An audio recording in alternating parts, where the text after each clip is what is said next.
Hello दोस्तों, कैसे हैं आप? उम्मीद है आप सभी खैरियत से होंगे।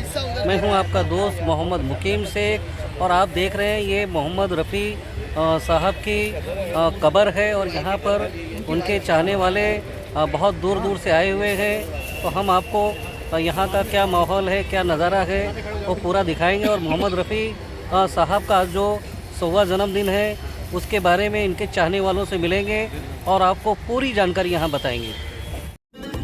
बिस्मिल्लाहिर्रहमानिर्रहीम। दोस्तों, मोहम्मद रफ़ी साहब के आपने बहुत से गाने गाए होंगे और गुनगुनाए होंगे, लेकिन आपको हम मोहम्मद रफ़ी की 100वें सालाना जयंती पर हम आपको लेके चलेंगे, उनकी कब्र की ज़ियारत करवाएंगे और अगर आप आना चाहते हैं उनकी कब्र पे तो कैसे आ सकते हैं वो भी हम आपको बताएंगे। दोस्तों, हमने मुंबई की लोकल ट्रेन पकड़ ली है और लोकल ट्रेन से हम वेस्टर्न रेलवे के सांता क्रूज रेलवे स्टेशन पर उतरेंगे। वहाँ से आप ऑटो पकड़ सकते हैं, बस पकड़ सकते हैं या फिर 10 मिनट के पैदल की दूरी पर भी आप पहुँच सकते हैं। आप सांता क्रूज कब्रिस्तान या मस्जिद किसी को भी पूछोगे तो कोई भी बता देगा। ये आप सामने देख सकते हैं, ये सांता क्रूज मस्जिद है और इसी के पीछे कब्रिस्तान है। और इस कब्रिस्तान में बहुत ही, चाहे वो दिलीप कुमार हो, चाहे मोहम्मद रफ़ी हो, अपने दौर के फिल्म अभिनेता, जानी मानी शख्सियत यहाँ पर आराम फरमा रही है और इस कब्रिस्तान में दफन है।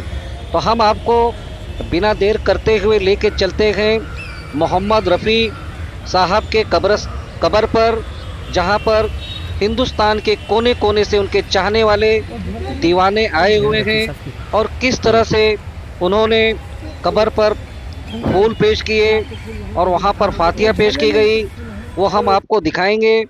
दोस्तों, अगर आप मोहम्मद रफ़ी का मकान देखना चाहते हैं तो आप हमें कमेंट्स कर दें, जिसमें हम दोबारा वीडियो में मोहम्मद रफ़ी का सामान और मोहम्मद रफ़ी का मकान आपको ज़रूर दिखाएंगे। आप देख सकते हैं किस तरह से यहाँ पर अकीदत के फूल पेश किए जा रहे हैं।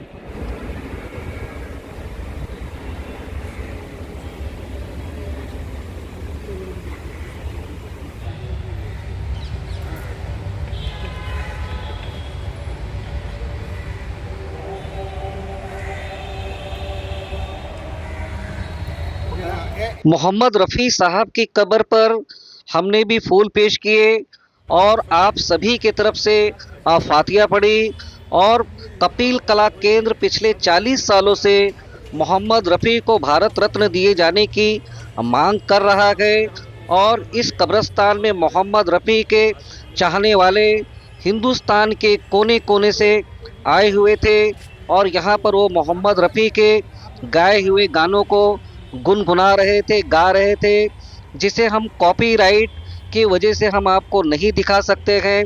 हम आपको मोहम्मद रफ़ी साहब की कब्र दिखा रहे हैं। आप मोहम्मद रफ़ी साहब की कब्र की ज़ियारत करें और अल्लाह से उनके हक़ में दुआएं करें। अगर आप दिलीप कुमार या किसी और की कब्र की ज़ियारत करना चाहते हैं तो आप हमें कमेंट्स करके बताएं। इंशाअल्लाह हम जल्द ही आपको दूसरी वीडियो आपको बनाकर दिखा देंगे।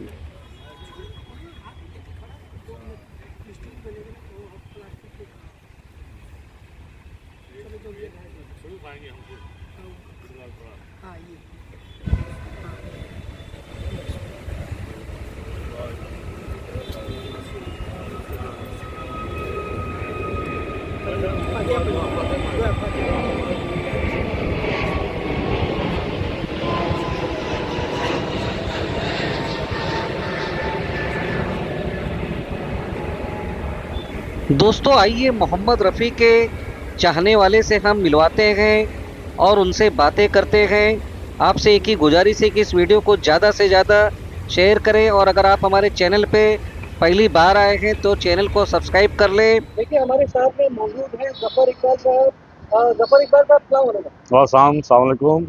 जैसा कि अभी हमने आपको देखा कि मोहम्मद रफ़ी के कब्र पे आप बहुत ही अकीदत और मोहब्बत जी के साथ दिलपोशी कर रहे थे। जी सर जी। आप बताइए मोहम्मद रफ़ी के बारे में आप क्या कहना चाहेंगे? मैं तो पहले आपको बड़ा बड़ा धन्यवाद धन्यवाद देता हूँ।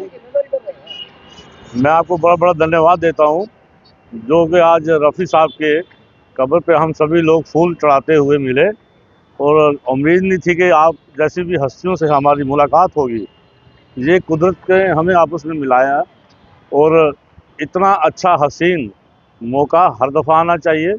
जहाँ तक रफ़ी साहब का ताल्लुक़ है, ऐसी हस्ती जो इस दुनिया में, जो अपने गीत गाकर इस दुनिया में छोड़ चुके हैं, आज भी वो इतने बरसों के बाद 40-45 साल के बाद भी उनको गुजरे हुए जो उन्होंने गीत गाए हैं, आज भी उन्हीं गीतों की वजह से हम एक दूसरे से मिले हैं। तो जहाँ तक मैं कोई लफ्ज़ नहीं पेश कर सकता हूँ कि रफ़ी साहब जैसे फ़नकार इस दुनिया में दोबारा कभी मिले। तो जब तक, एक नौशाद साहब ने कहा था कि जब तक ये संसार है, जब तक ये दुनिया है, तब तक रफ़ी साहब की आवाज़ बुलंद रहेगी। और कौन से सवाल जो इनके साथ मेरी ज़िंदगी में नहीं जुड़े, जैसे मैं अपनी बात करता हूँ कि 1968 का मेरा बर्थ है, और 1971 को थोड़ा सा होश संभाला, तो तब बीबीसी लंदन, बीबीसी पर गाने आते थे कभी कभी रात को, तो हम ट्रांसिस्टर से सुनते थे। तो वो गाने सुन सुनकर बड़ा, उस वक़्त गरीबी का माहौल था, सिस्टम बड़ा पिछड़ा हुआ था। तो उस समय भी रफ़ी साहब के गाने सुन सुनकर हमने अपनी लाइफ को दुखों में भी सुखों में भी रफ़ी साहब के गीत की वजह से हमने आगे निकाला। और जब भी मुझ पर कभी, एक इंसान के नाते मैं आपसे कहना चाहता हूँ कि जब भी मुझे कभी बुरा वक़्त आया, तो आंखें बंद करके रफ़ी साहब के गाने सुने, तो मेरा बुरा वक़्त कैसे निकलता है ये रफ़ी साहब ही जाने, और अल्लाह भगवान ही जाने। जी। रफ़ी साहब के चाहने वाले अगर आपकी वीडियो के ज़रिए उनकी कब्र पे आना चाहें तो कैसे आ सकते हैं? जिस हिसाब से, जिस भी किस्म से वो लोग आना चाहें, तो वो यहाँ पर आएँ, और एक ऐसा मिल के एक ग्रुप बनाएँ रफ़ी साहब का, जो कि पूरी दुनिया में, हिंदुस्तान में इस चैनल की वजह से हमारा ग्रुप जो है आगे बढ़े। और ये आप तकनीक कला केंद्र का ये क्या बैनर है, इसका क्या मकसद है?